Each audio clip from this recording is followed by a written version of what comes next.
प्यारे बच्चों नमस्कार। इस वीडियो लेक्चर में हम 10वीं कक्षा के गणित का चैप्टर नंबर 11 रचनाएं करने जा रहे हैं। तो प्यारे बच्चों मैं आपको बता देता हूँ कि ये chapter examination point of view से बहुत इम्पोर्टेंट है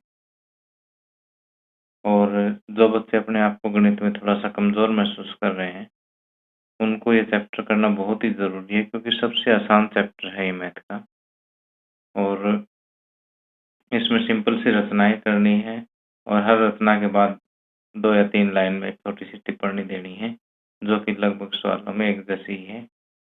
तो मैं आज इस लेक्चर में आपको 11.1 प्रश्नावली के सभी सवाल हल करवाऊँगा।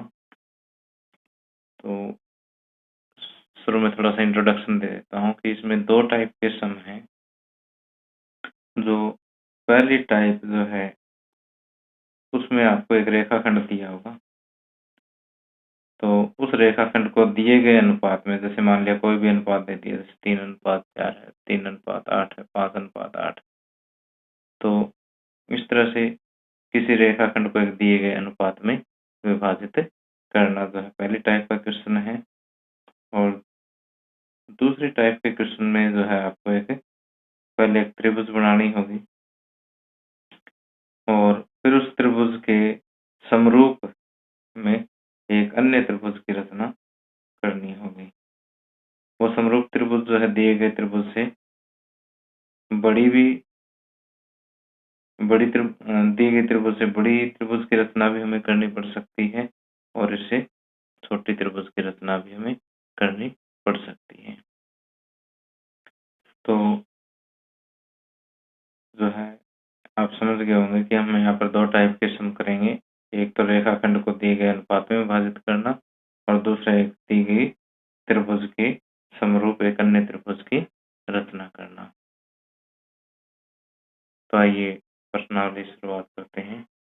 तो आइए प्रश्नावली 11.1 की शुरुआत करते हैं। यहाँ पर जो सबसे पहला क्वेश्चन है कि 7.6 सेंटीमीटर लंबा एक रेखाखंड खींचिए और इसे 5:8 अनुपात में विभाजित कीजिए।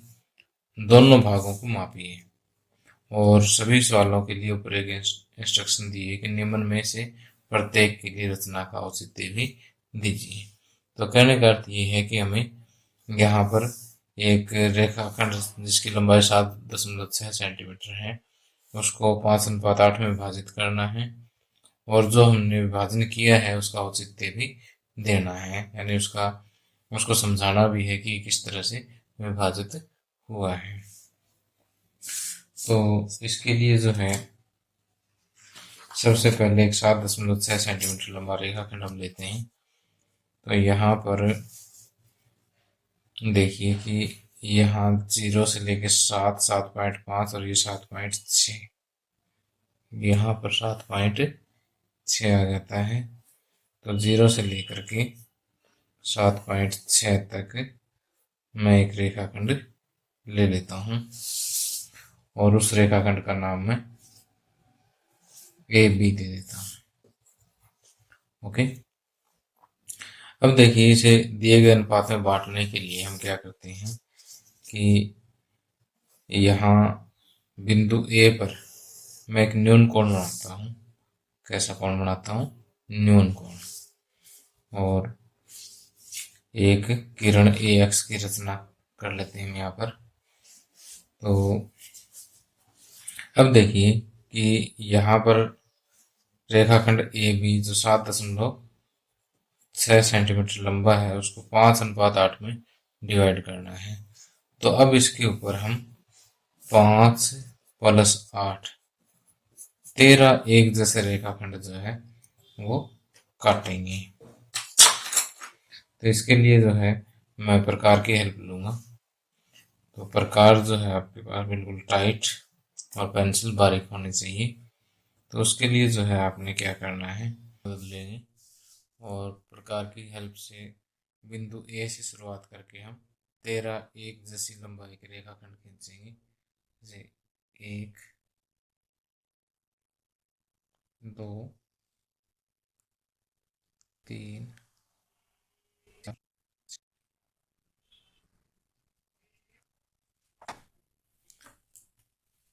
देखिए ये मैंने यहाँ पर 13 रेखाखंड बना दिए हैं। इनको हम नाम देंगे A1, A2, A3, A4, A5, A6, A7, A8, A9, A10, A11, A12 और A13। ओके, अब हम क्या करेंगे कि जो लास्ट वाला A13 है उसको मैं B से मिलाऊंगा। A13 को स्केल की हेल्प से लास्ट बिंदु B से आपने मिलाना है। ओके, अब 5:8 है, तो अब आप यहाँ से first, second, third, fourth, fifth, अगर शुरू वाला अनुपात 5 है तो इसको बिंदु 5 पर हम इसके समांतर एक रेखा यहाँ पर ड्रा करेंगे।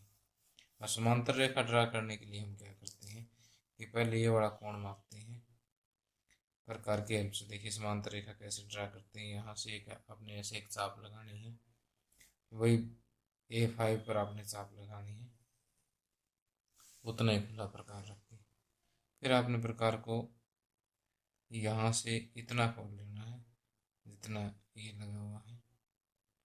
ओके,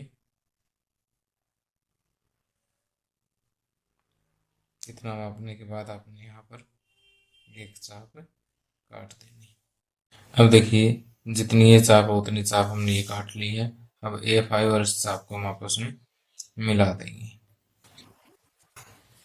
ओके, अब ये जो बिंदु यहाँ पर आया है इस बिंदु को मैं P का नाम दूंगा। जो बिंदु P है वो AB को 5:8 में विभाजित करेगा। ओके, तो सिंपल सी बात है, पहले तो जो रेखाखंड आपको जितनी लंबाई का दिया हुआ उतना लंबाई का रेखाखंड लेना है। फिर एक आपने न्यून कोण ड्रा करना है। फिर उसके ऊपर कितने रेखाखंड बनाओगे, जो अनुपात दिया है उनका जोड़ कर लीजिए। 5:8 है तो 5 + 8 13, 13 एक जैसे रेखाखंड बनाएंगे।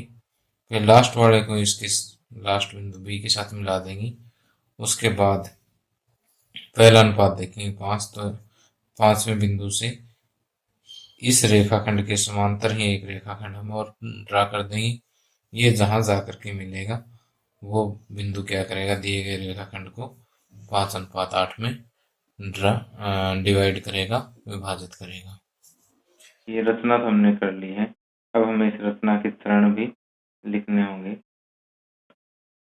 रचना के चरण में सबसे पहले आपने क्या किया, आपने रेखाखंड AB बराबर 7.6 सेंटीमीटर लिया।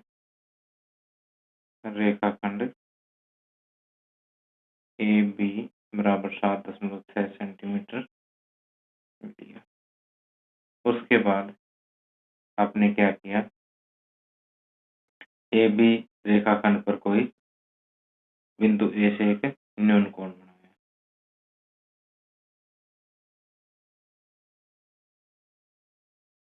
AB रेखाखंड पर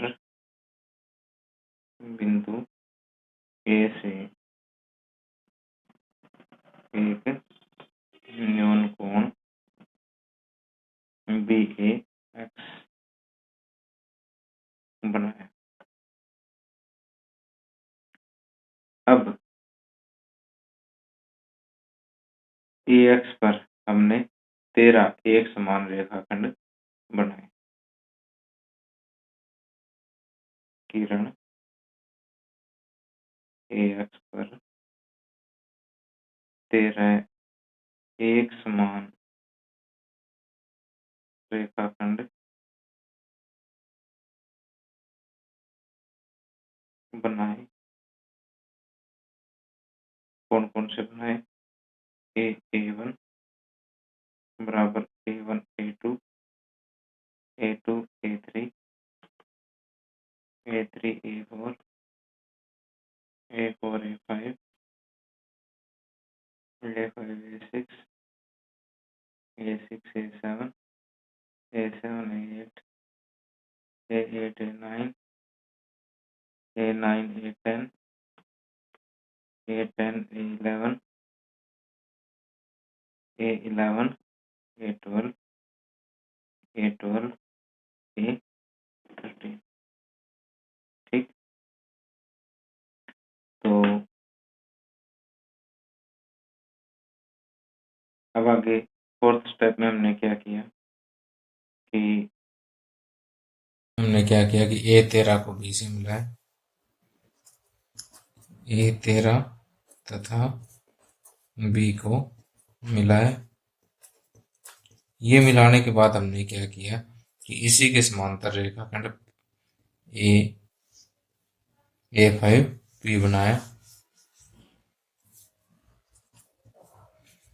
रेखाखंड A13B के समांतर रेखाखंड A5P बनाया, जो AB को बिंदु P पर काटता है।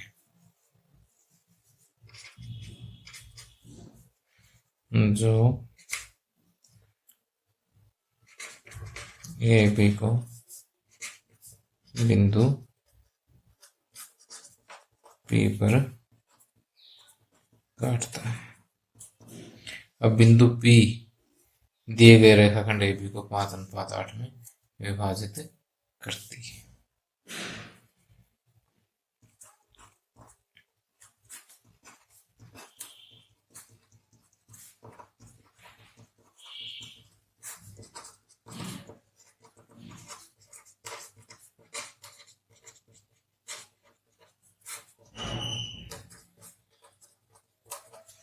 ओके, ये क्वेश्चन में लिखा हुआ कि दोनों भागों को मापिए। अब यहाँ पर अगर हम स्केल की हेल्प से मापते हैं तो AP जो है वो देखिए 2.9 के आसपास आता है।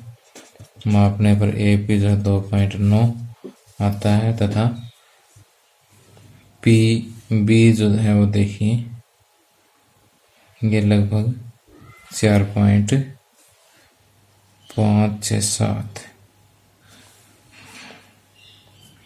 PB जो है लगभग कितना था, ये 4.7 आता है। वो यहाँ पर दोनों भागों को मापने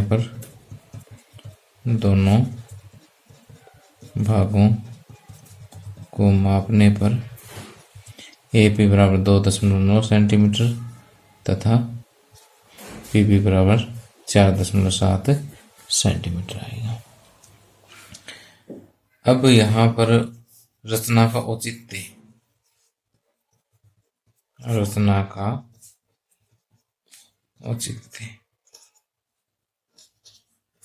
या फिर कई बार आप टिप्पणी भी कह सकते हो।